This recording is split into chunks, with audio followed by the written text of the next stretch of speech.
Okay then, well, hi everyone, welcome to Arts Fest Online and to the next instalment in our series of Disability History Month talks. Tonight we will be joined by sculptor Tony Heaton OBE, and Tony will be talking to us about the art of disability history, a personal view through the National Disability Arts Collection and Archive.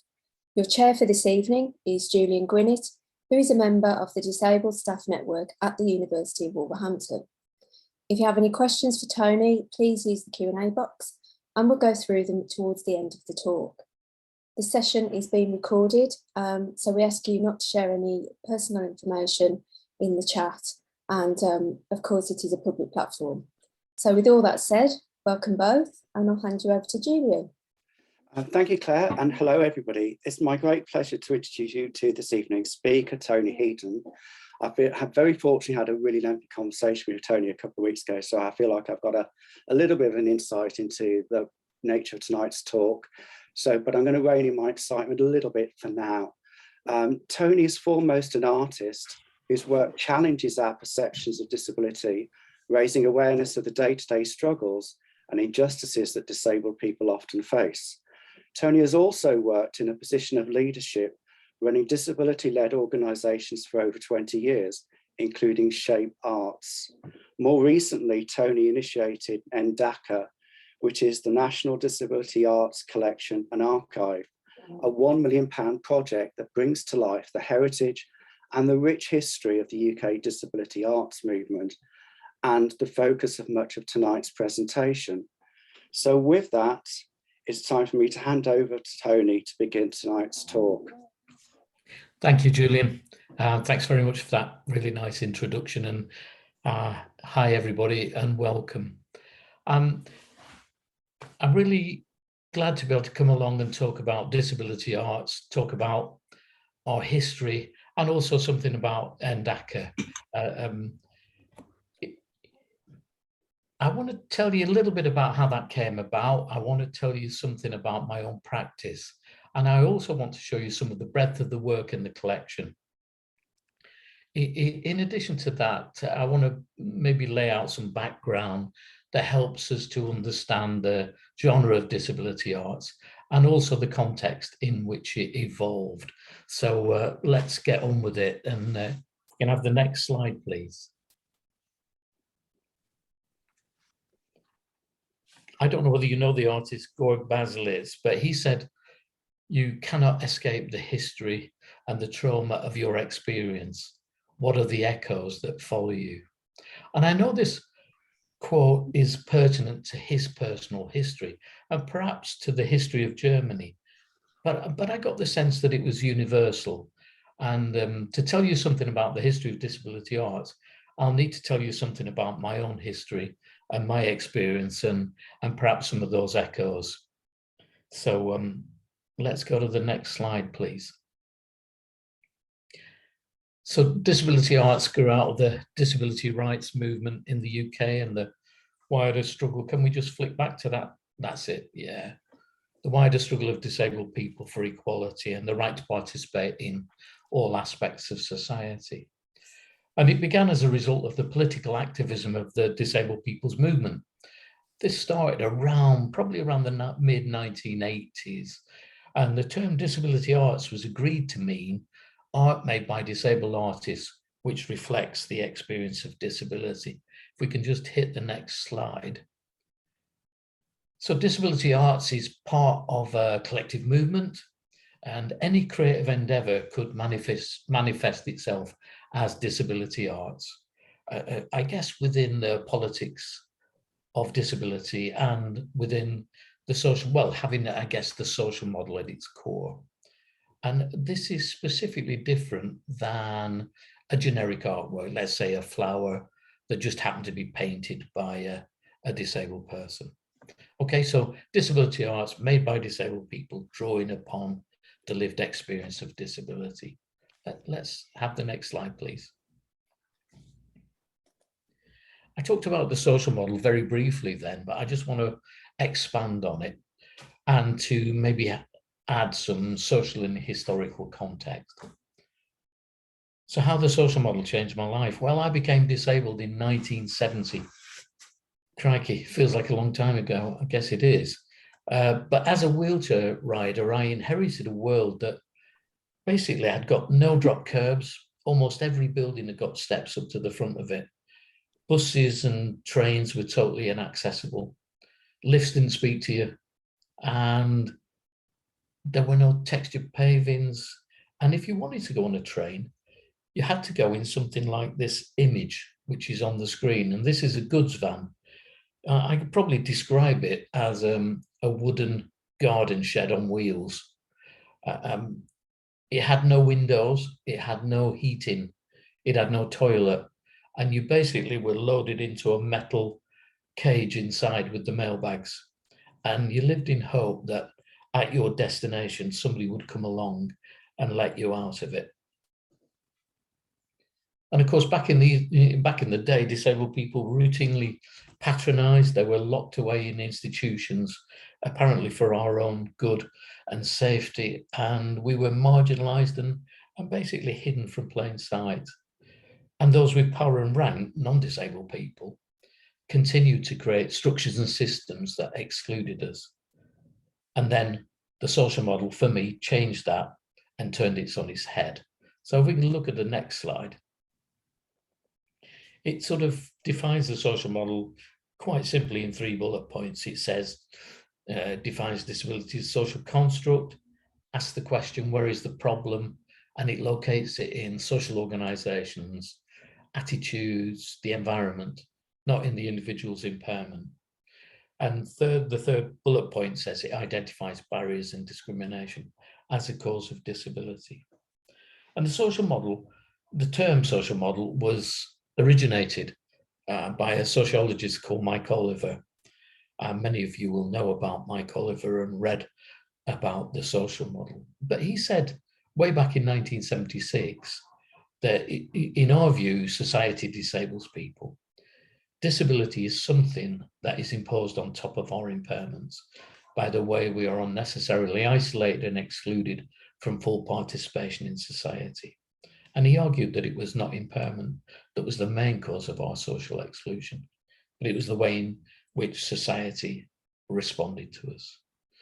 And of course, models are ways of translating ideas into practice. And I think the idea behind the social model was that of externally imposed restrictions. So the social model is nothing more complicated than a clear focus on the economic, environmental, and cultural barriers encountered by people who were viewed as having some form of impairment. I think this is, I think probably you know a lot about the social model, but for me, it was a real turning point in my life. And before this turns into a bad breath lecture on the social model, I'm going to move us on to the next slide and let's talk about art. So this piece called Springback, I made this in 1990. And someone said that artwork should speak for itself. Having the artist discuss the work of art is no more interesting than a plumber telling you about your plumbing. So I'll do my best to bear that in mind as we progress through this talk. And the talk will be a quick sprint through some examples of my work, how they sit within a disability arts context, and also my identity as a disabled person. And it's political, so here goes. As I say, the social model was a liberation for many. It was certainly a liberation for me. And my disability identity coalesced from the sharing of stories, listening to poetry and songs, and I guess amidst the politics of an oppressive and disabling world. And of course, this was all pre-anti-discrimination legislation. This work was first exhibited in an exhibition called Out of Ourselves at the Lang Art Gallery in Newcastle in 1990. And it was arguably the very first joint exhibition of the work of disabled artists. And this piece was described by a critic as a self-portrait. And I guess in many ways it is. It's an assemblage.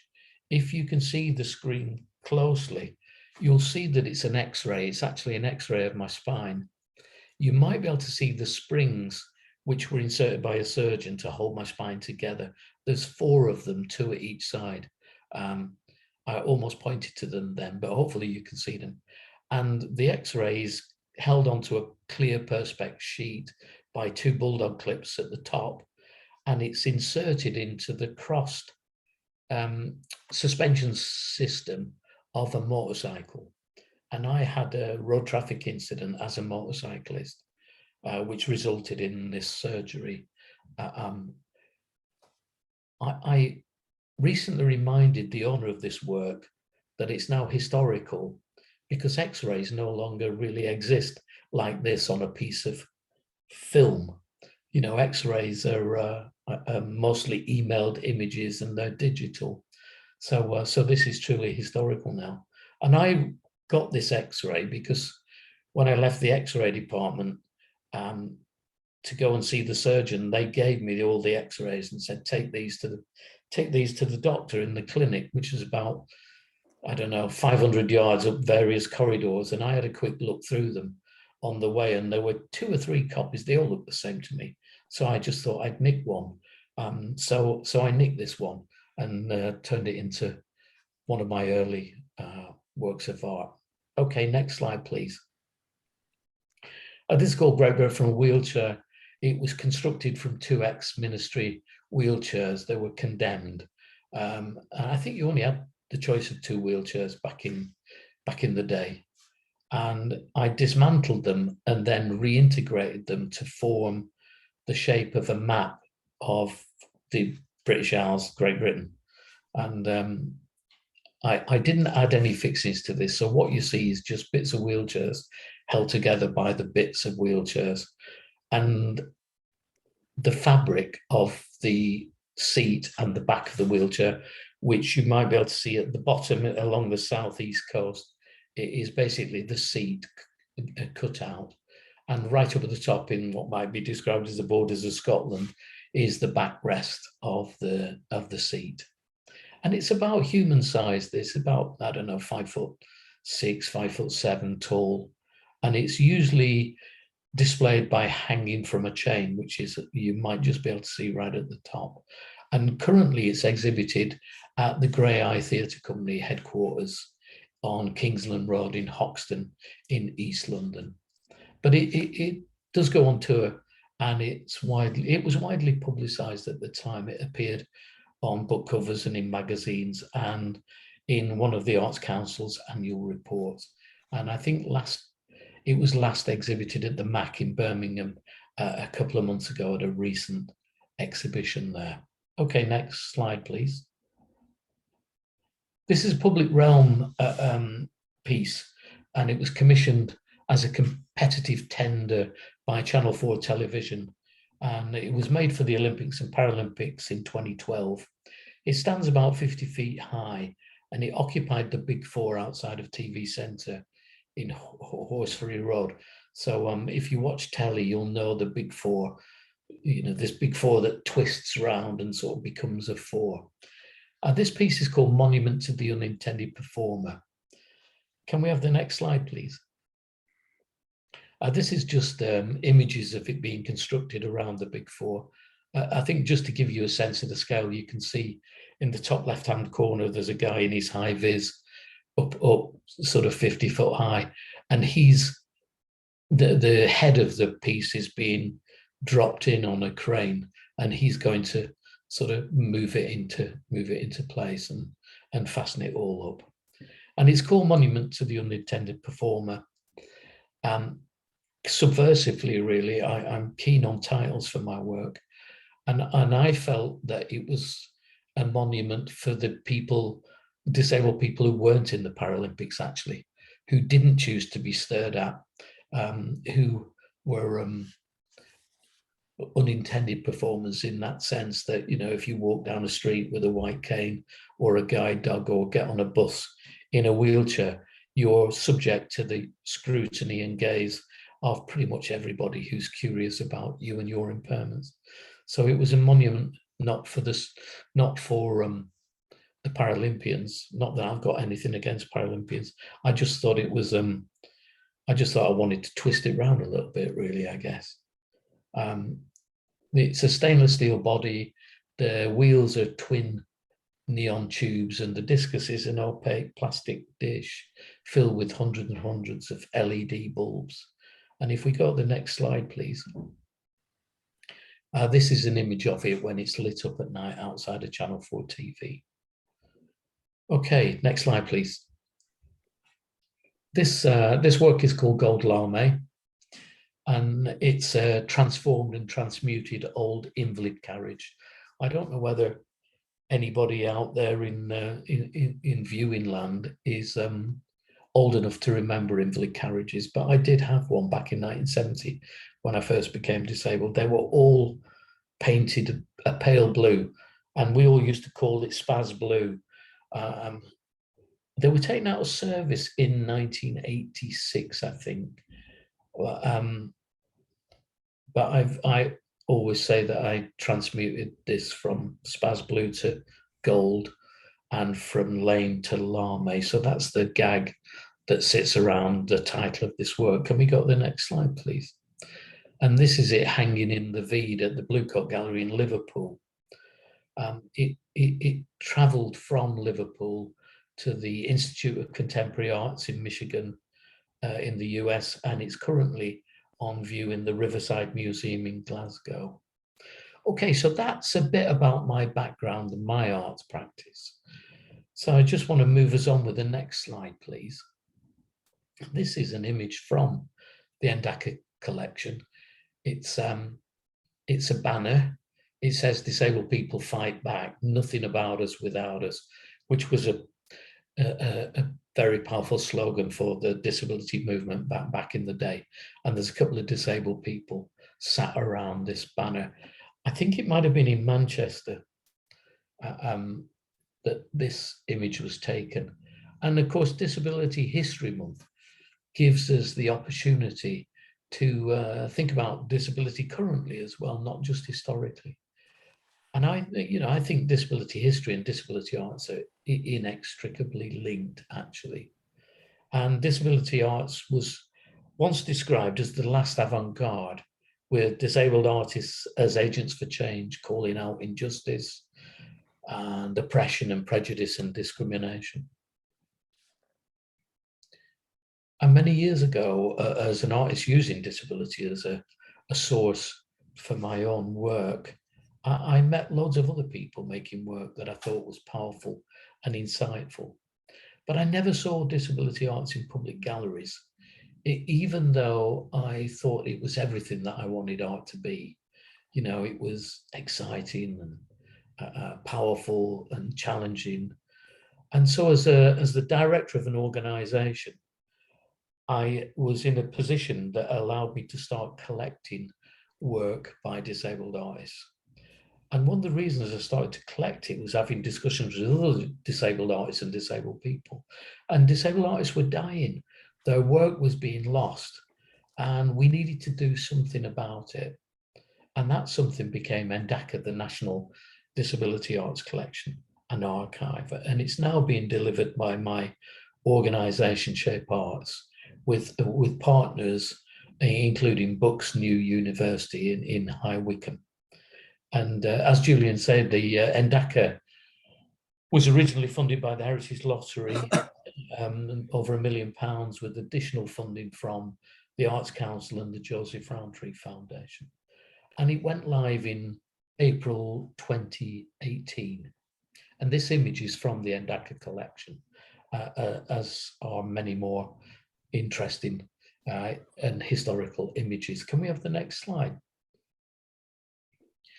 So it's true that I initiated the NDACA project, but it needed an awful lot of other people, you know, to get it to exist and to get it to come alive.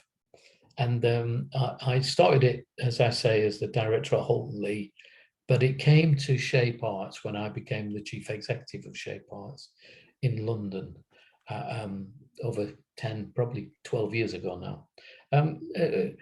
The slide says NDACA is telling the heritage story of the disability arts movement.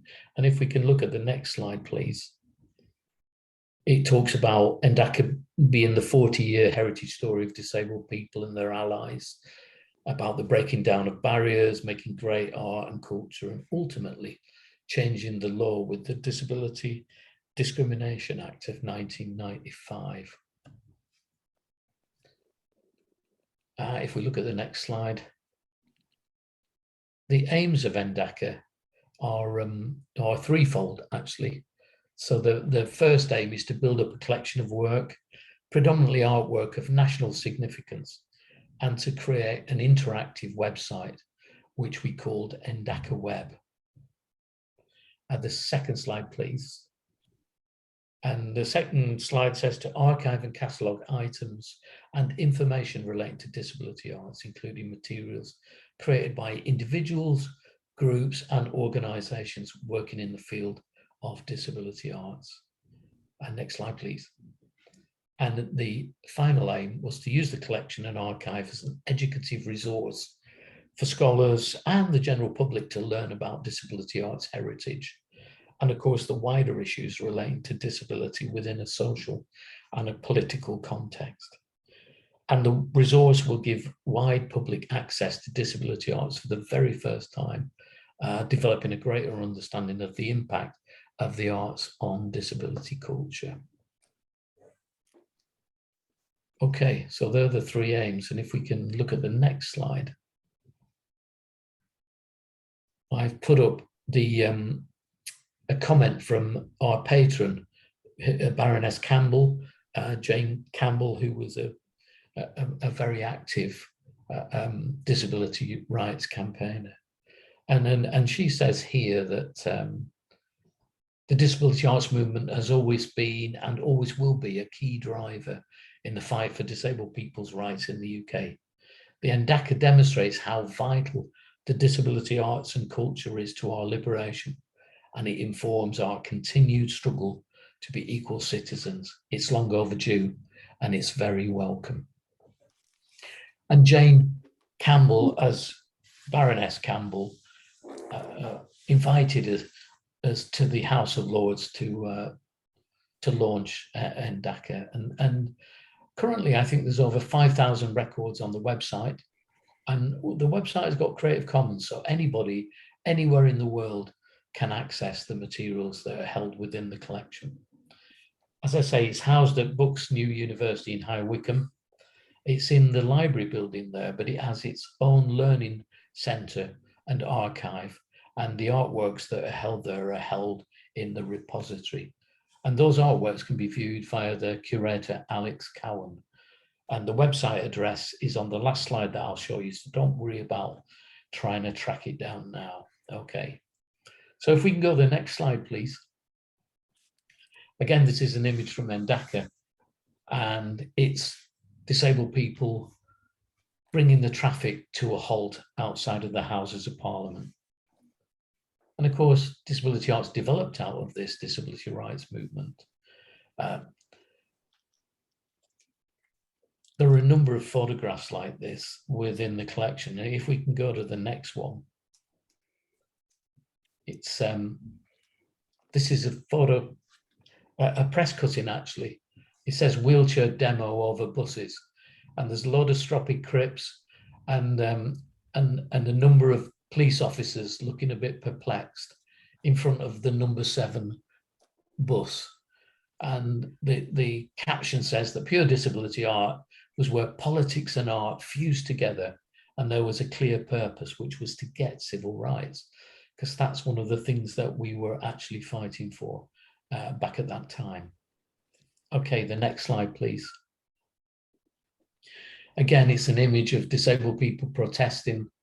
Again, there's a copper looking a bit perplexed, and the caption says, disabled people don't make themselves outsiders.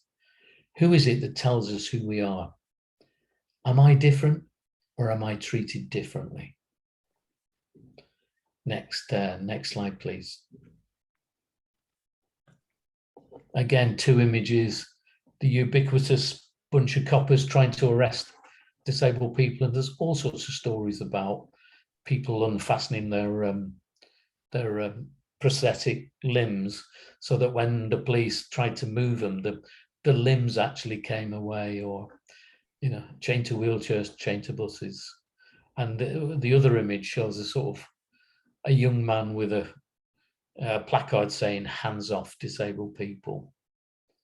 And of course, if we'd have been included when those with power and rank created the infrastructure in which we live, if we'd been involved in designing the buses or the trains, we'd have been able to get on them. We've been able to use them just like everybody else, all the stuff that non-disabled people take for granted. You know, if we'd have been involved in architecture and the built environment in some sort of, I don't know, some sort of consultative way, then the environment would have been more barrier-free. And of course, access and inclusion would have been at the heart of that built environment. And believe me, if we had been, the world would have been a much better place for everyone. Instead of this, it discriminated against minority, disabled people without actually much power or rank, protested for civil rights, and the powerful and dominant culture, the non-disabled, arrested them for civil disobedience. And that's what went on. Okay, next slide, please. This slide shows Barbara Lizicki, and she said the disability arts movement during the 80s and 90s was one of the most exciting periods of our history. The politics, culture, and the fight for equal rights informed the art created by disabled people, and this was an incredibly fruitful era. And Barbara was one of the original members of the London Disability Arts Forum, and also of DAN, which was the Direct Action Network. Coincidentally, they're making a film of Barbara and her partner at the time, Johnny Crescendo, who's a musician, songwriter, and poet. Barbara's a comedian and public speaker, and they're now going to make a film of this, and they call it Johnny and Barbara. But if we go to the next slide, Barbara and Johnny wanted to call it Piss on Pity, which is what it says on this T-shirt that you can see on screen now. And the TV producers got very, very scared about the title saying Piss on Pity, so they're calling it Barbara and Johnny, I think. But this image is recognized as one of the most powerful icons, and we of course still use it today in the disability movement. And it's a line from a song by the late Ian Stanton. And we have a large variety of propagandist T-shirts in the NDACA collection, and we also have some of the songs and music of people like the late Ian Stanton and Johnny Crescendo, and some of those polemics and some of those fantastic songs from that time. Okay, next slide, please. And of course, NDACA collects all sorts of things, you know, ephemera such as reports or flyers or posters like this one that I'm showing now. Is Disabled People Are Everywhere, Let Us In. And that's the Avon Arts Development Survey report by Artshare. Next slide, please. And of course, cabaret by disabled people, and it brought disabled people together. It was a chance to hear stories of other disabled people's lives, poetry, music, comedy, and of course the building of a community, because that's what we became. This is a poster on the Ghetto Disability Cabaret, and I'm not sure who the artist is of this, but it's a beautiful and powerful image. Next slide, please. This is a photograph of the actor and writer and co-founder of the inclusive theatre company, Grey Eye. He said, "We are in the business of myth breaking." And this was from 1980 when Grey Eye first came into being. And of course, as the movement grew, there were some key moments. SHAPE was initiated back in 1976, and its focus was on what might be termed now as community arts. But we put artists in institutions to work with people who were incarcerated in those institutions. And the SHAPE model was replicated around the UK. And of course, you have Dash Disability Arts Shropshire here locally in your area. And this was followed, as I say, in 1980 by Grey Eye being formed. Can we have the next slide? And this is a portrait of Nabil Shaban painted more recently by the celebrated disabled artist Tanya Raba Weber, who I believe is talking to you in a few days' time. So, so this is a portrait from, I think it's called Portraits Untold, and many of Tanya's portraits are in the NDACA collection in the physical archive at High Wycombe. Okay, next slide, please. I've shown you quite a bit of visual arts and ephemera, but there are also things like the film, and this was a season of films at the National Film Theatre in London in 1981, and it was called Carry On Cripple, and the season of films were curated and programmed by Alan Sutherland, a writer and poet and presenter, and Steve Dwoskin, a filmmaker. And I say this was way back in 1980. The person in the image is called Jag Pla, and I think it's got a powerful photographic image. And next slide, please. And this was a still image from David Heavy's documentary series called Freak Out, and it was created for the BBC, and it shows the carcass of a pig in a very old manual wheelchair. And David Heavy was responsible for taking many of the photographs of the disability, the politics of disability and the arts movement. He was a key photographer throughout their disability history. And he is, of course, now currently the chief executive of SHAPE. And he was, when I was chief executive at SHAPE, David worked on making NDACA come to life. So he did all the work as the sort of project director on NDACA. Next slide, please.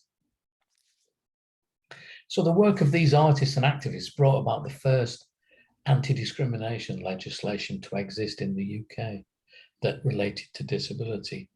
And so in 1995, disabled people were given new rights not to be unjustifiably discriminated against. It became known as the DDA. And some of us still refer to the DDA, even though it has changed. And it's morphed into, if we can look at the next slide, please. It's moved into the Equality Act 2010, which was an attempt by the government to bring all equality legislation into a coherent whole. And it worked within a set of 9 protective characteristics. And it recognised for the first time dual discrimination in English law. A lot of us in the disability movement say that it watered down the DDA. You know, when we say it's the Disability Discrimination Act, it kind of tells people what it is. It's about disability and it's about discrimination. The Equality Act just sounds a bit woolly and wet, and it pulls all this stuff together. And in pulling it all together, in my opinion, it has weakened our position. And I think the current state of play for us is that we're losing our rights fast. You know, if the Independent Living Fund's gone, bedroom tax imposed on disabled people, PIP, the change in benefits, the assessments by non-disabled people who don't really know anything about our lives, and a huge amount of government money being wasted on bureaucracy. You know, when they used to say, we're spending X millions of pounds on disability, they meant on the bureaucracy of changing the system, in my view. Okay, next slide, please. And of course, disability arts continued after the legislative battle was won. And here is an example. This is Matt Fraser, who many of you will know, performing Cryptese at the Unlimited Festival on the South Bank in London at 2012 around the Olympics. And the Unlimited commissioning programme was another initiative that was developed by SHAPE and led by SHAPE and Arts Admin. And it grew out of the legacy of 2012. And it, of course, it's still going strong. And he has supported many disabled artists across all genres. Next slide, please. This work by Dolly Sen, Help the Normals, 2014, was on the front cover of the Shape Open exhibition in 2017, which was titled and curated under the title Power, the Politics of Disability. And the work was on show in the Shape Open, and it's now in the Wellcome collection as part of their current 10-year exhibition, which is called Being Human. Can we look at the next slide, please? So here it is in Being Human. As I say, it's in the Wellcome collection on the Euston Road in London. If you get a chance to go and have a look at it, it's a really good exhibition. It's not exclusively work by disabled artists, but there are a number of disabled artists' works in it, and it's actually a very accessible exhibition. It's been argued that it's the most accessible museum space in the world. So worth checking out. Anyway, next slide, please. This is the Black Triangle list. I don't know whether you're familiar with this. It's a silent film, and it's in the memory of those we have lost in hope of those who remain. It was made in 2015. It's a silent text film, and it was funded by Arts Council. And the makers say that it's in memory of the people who have died due to the sanctions and cuts imposed by the coalition and Tory governments on poor and disabled people across the UK. And poet Vince Laws has edited the media reports of those deaths into poetry stanzas. And the filmmaker Andrew Day has turned the text into film. And it highlights the names of the dead as an act of political defiance and a rallying call for action. The bottom line says, dead people don't claim. Okay, next image, please. This is by the artist Justin Picarilli. He says, this is my protest at the way the DWP assess disabled or sick people in order to work. The work capability assessment is conducted by neither a qualified doctor nor a mental health professional. It is then decided by a completely different, never present decision maker. The assessment is consistently and systematically biased towards failure. Is it necessary to humiliate and drag vulnerable people through the courts? The process is not only inhumane and financially counterproductive, but it's also downright shameful. And it says on the image, work sets you free, which of course is a reference to the camps of the Holocaust. I think it was over the gateway to, I don't think it was Belsen. Somebody will remind me, but it was over the gates of one of those extermination camps. Okay, next slide, please. This is by an artist called John Adams, called 36-point words for a dyslexic. I don't know whether anybody's old enough to remember Letraset. They were, this is a sheet of what looks like Letraset lettering, and for graphic designers, you literally rub the letters down and it transferred from the sheet onto card or paper or whatever. And the words that John Adams has chosen for his artwork are words like backwards, bully, burden, cretin, dim, dumb, idiot, fool, spastic, weak, worthless, wrong, head, work, in class, must try harder. And John often has told stories of how he was bullied in classrooms, not just by pupils, but by teachers as well, because he struggled to spell his name or words, because he was dyslexic, but nobody had heard of the word dyslexic when he was at school. Okay, next slide, please. This is The Way Ahead by Caroline Cardus, and I put it there to mark half a century of progress. And I think sometimes we see history as a way of demonstrating progress. But to quote Hegel, he said we learn from history that we don't learn from history. And this installation always reminds me of our history. I mean, humanity was able to send a man to the moon back in 1969, described as a small step for man, but not for disabled mankind. No, I think we'd have to wait another 50 years before legislators considered it necessary to make public transport accessible. And of course, as we've lurched past 2020, you already know that that milestone was missed. But it's a good example of how art can have impact. Just as we're programmed to obey road signs, we can see this as a signpost to the lack of progress to deliver our emancipation as disabled people. Okay, next slide, please. And this is by Colin Hambrook, the poet, painter, and editor of Disability Arts Online, the journal which I'm sure you all subscribe to. It's called The Hanging Man. It's a beautiful painting. It's probably about 6 foot tall, 5 foot wide, 4 or 5 foot wide, something like that. It's a really powerful image. Next slide, please. And this sculpture, Sitting Without Purposes, by the artist James Lake, is entirely constructed out of cardboard, and it's life-size. It sits at the entrance to the NDACA wing at Buckinghamshire University, and it draws students in. They're absolutely perplexed. They can't quite figure out what this is at the bottom of a corridor. This figure sat in an armchair, you know, it's completely at odds to what the university looks like, incredibly modern building. But it draws them down the corridor so that then they can have a look at all the stuff in the NDACA archive. Let's look at the next slide, please. This is a close-up of the sort of intricacy of James's work. Next slide, please. And this is a self-portrait. Okay, next slide. And just an image of James working in his studio. Next slide, please. This is called Medication Time. You might be able to figure that out. It's by an artist called Aidan Shingler.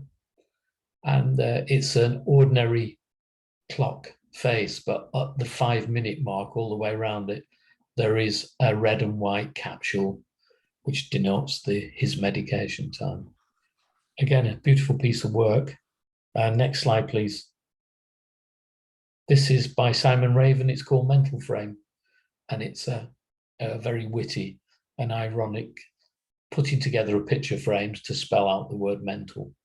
Next slide, please. This is by James Ledbetter, the vacuum cleaner, and it's in Hackney, and it's a regular bin, a waste bin on the street, but he's put in the lettering of these bins that usually say Hackney, and he's put the word loony, so it becomes a loony bin, and it's out there on the street. People use it to drop their litter in. I don't know how many people see what it really is, you know, a work of art. Anyway, next slide, please. This performance piece by the Screaming Beetles.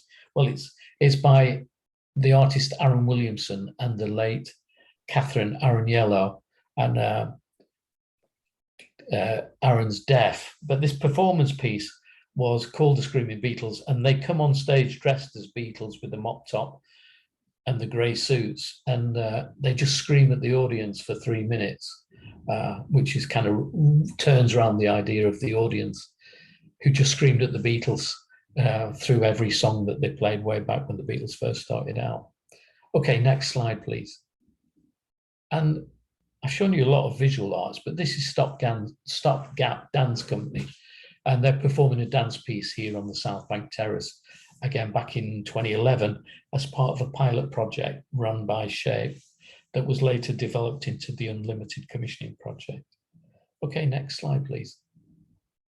And this is not in the collection. This is The Nightmare by the Anglo-Swiss artist Henry Fuseli. He painted it in something like 1780, 1781.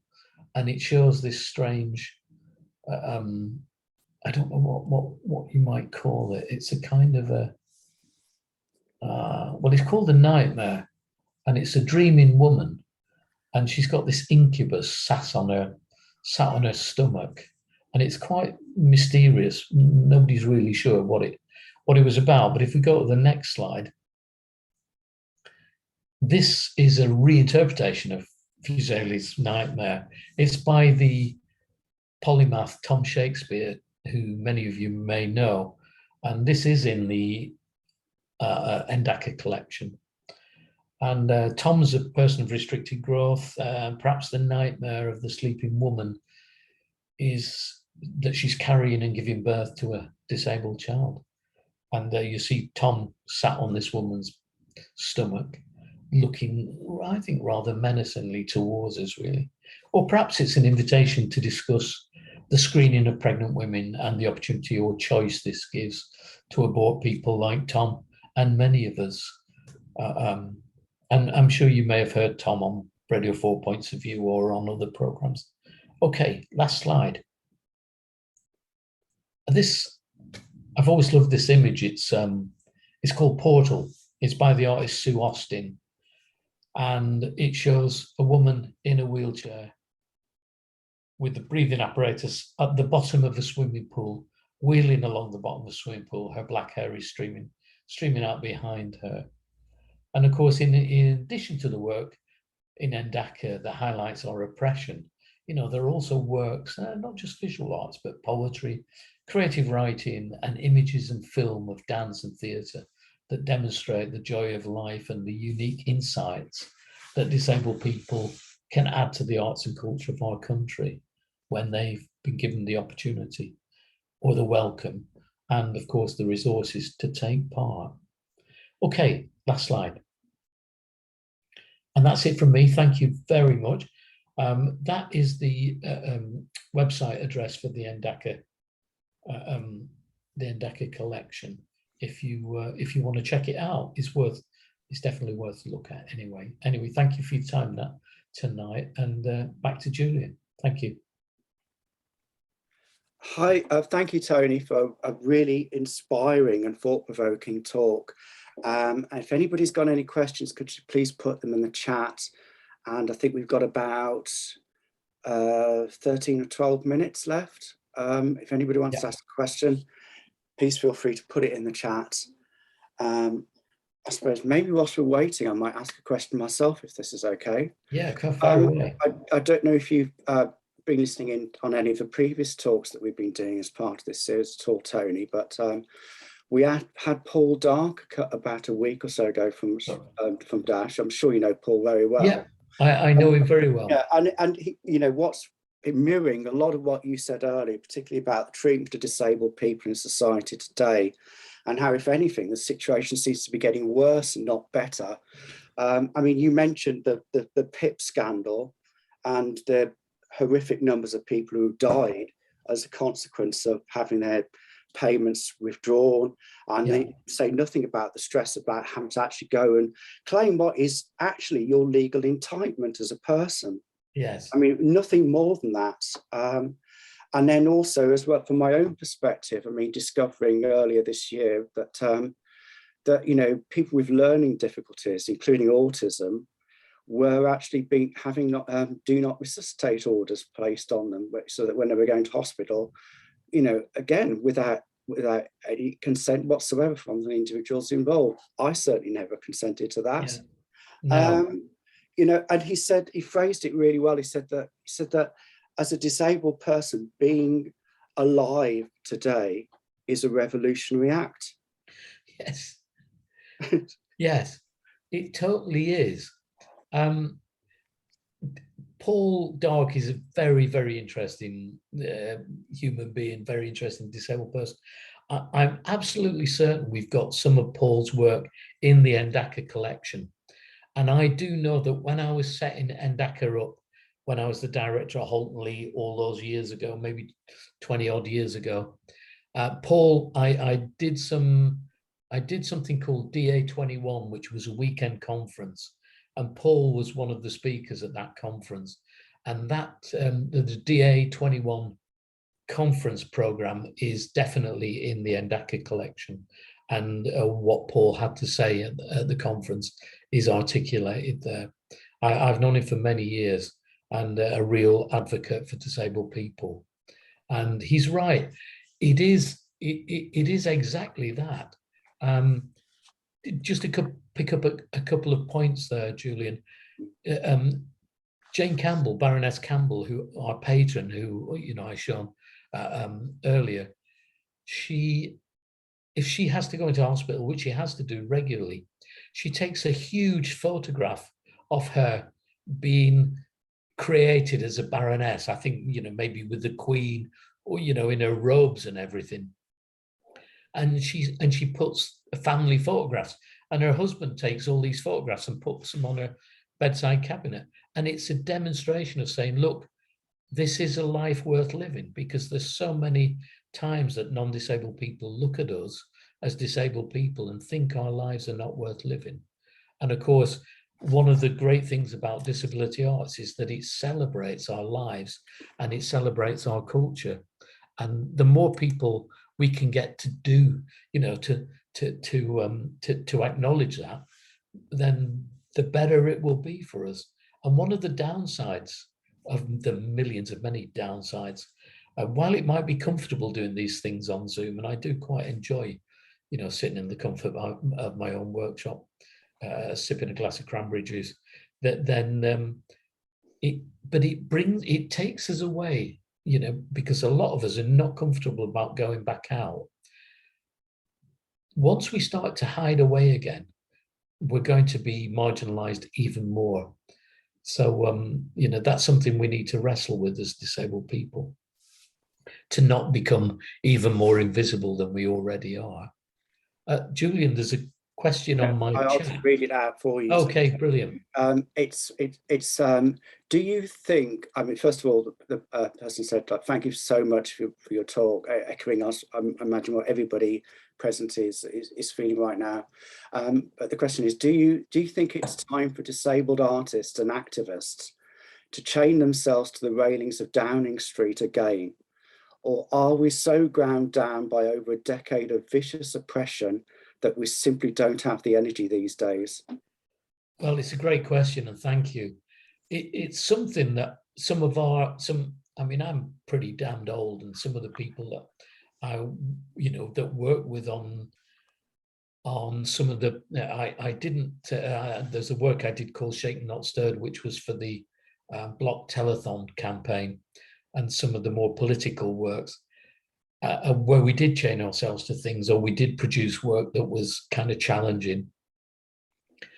And we're old now, that generation is old.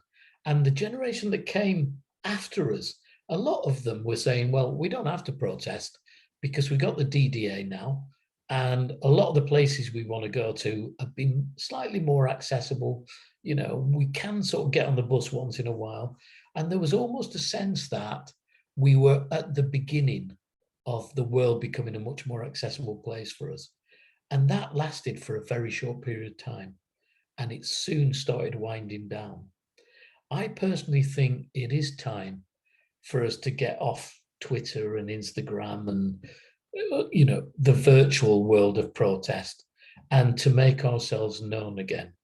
I don't think we'll be able to chain ourselves to Downing Street, because you can't get anywhere near Downing Street anymore, because it's all barricaded off, and there's a huge police and security presence there.